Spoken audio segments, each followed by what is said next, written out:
It's hard to kill a story. Sometimes it's harder to make them grow. Well, stories are what keep us going on and what will keep us going on. Dear members of the fandom family, welcome to the madness of fandomverse.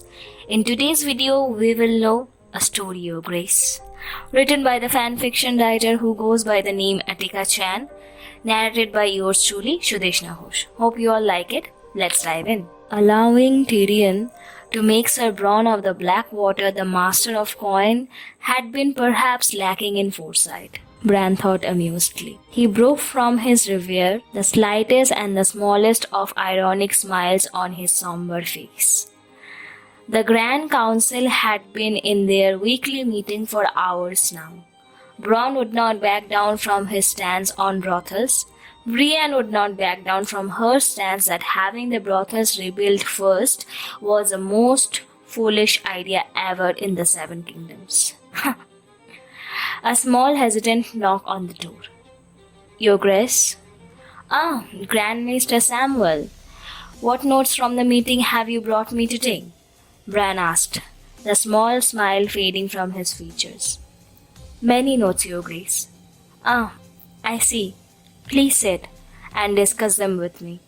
Bran motioned to the seatedly chair across him. Sam took his seat and shifted uncomfortably. There was another matter I wish to discuss with you, Your Grace. Sam shifted again. Oh, which matter? Bran asked. The matter of stories, Your Grace. You see, Gilly was telling little Sam bedtime stories last night. He was fussing and would not go to sleep right away, and I realized I knew none of them. They were all wildling stories. I had never heard of them. I found myself listening as intently, and Sam broke off uncertainly. I wanted to hear more. Bran confessed. I have never heard wildling tales either. When I was a child, in Winterfell, we had a nurse called Old Nan. I'm not certain what her real name was, or even if she could even remember at her age. But she never forgot her stories. She would tell us tales to lull all of us to sleep. Somehow, in all her stories, she always had something for each of us. Long poetic stories with tales of dashing, handsome knights saving beautiful maidens for Sansa. Always a happily ever after. Legends of she-warriors and fierce dragon queens of old Targaryen lore for Arya. Stories of fierce fighters battling wildlings and foreign threats from Aesur's Dawn, even old tales of long-braided Dothraki khals for me and Rickon, Robb and Jon. Even as they grew older, it would linger in the doorway listening as Rickon and Arya and Sansa went off to sleep, but not me. I always listened to the old land stories, all the way to the end. Bran paused, lost in memories that seemed as far away as Valeria. Sam observed the young king for a quiet moment, recognizing that he was lost in his own memories for once and not in the endless memories of the world. I would like to hear your stories, Your Grace, if it pleases you, Sam asked nervously, and I would like to tell you mine, and Gilly's stories too.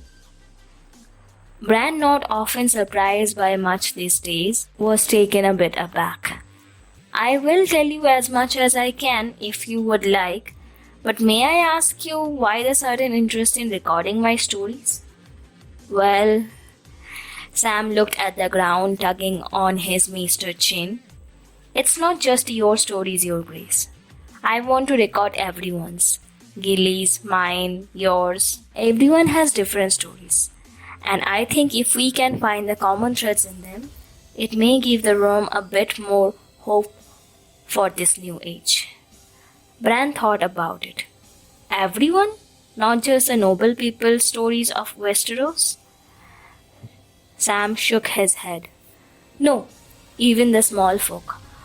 Although many can't read or write, I believe this would be a good way to teach them.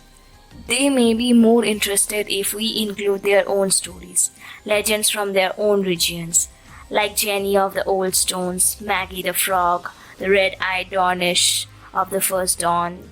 The young king paused. How exactly would this unify them, Sam?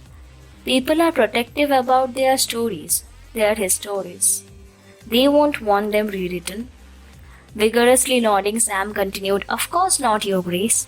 But I think that goal to ensure their stories and legends live on for the next generation will bring them together.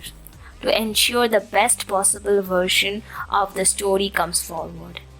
And in times as uncertain as these, at the dawn of a new age of peace and rule, the people of the Rome need a goal. Something, perhaps, to look forward to, even if it's just recorded stories. Indeed, these are uncertain times. I have seen it in my travels. Sam smiled slightly. When the king spoke of his travels or where he went, the young Grand Maester always got a slight chill up in his back, like someone other than Bran was watching from the long away. Bran's voice broke through Sam's thoughts. I approve. Send the rivers tomorrow. Yes, Your Grace. Sam was relieved. He truly believed this would be a good thing for the Rome could unite over. After all, it is hard to kill a good story. Sam? Yes, Your Grace. Where will you start? Sam shrugged his shoulders. Why not here? What was your first story, Your Grace? Bran hesitated, then spoke. Old Nan told me of my namesake, an uncle who had died at the hands of the Mad King before I was even born. And then she told me where he received his name from, and all the Starks who were named Brandon in our history. We were named after Bran the Builder, he who founded the House Stark, and Regent the first king in the north, and the Lord of Winterfell. And so Bran began his story. Although it was not just his story, it was the story of all the Starks, and thus the story of the North, and thus the story of Westeros, the story of the world. Although Bran knew it to be true, a tale of duty and family and diligence, what was his story was also the story of everyone else. The story of Bran the Builder, along with the rest of Sam's stories, Gilly's stories, and maybe even a few tales from Sir Bronn would make their way across the room. Like the seeds of a weirwood tree, the stories would grow and spread their roots, connecting everyone in the room. The new stories would bloom in the new chapters in the new history. Well, stories literally are the connection binding us together. Stories that come from my thoughts and come from yours. Love to know your thoughts. Please share them in the comments. Hope you all like the video. Please like, share and subscribe to my channel and hit that bell icon so that you never miss updates of new fanfictions. You can also suggest and share links to your writings in the comment section for me to share them with our fandom family in the future videos of my channel. Soon we will dive into the fandomverse together. Until then, stay well and enjoy the madness of fandomverse.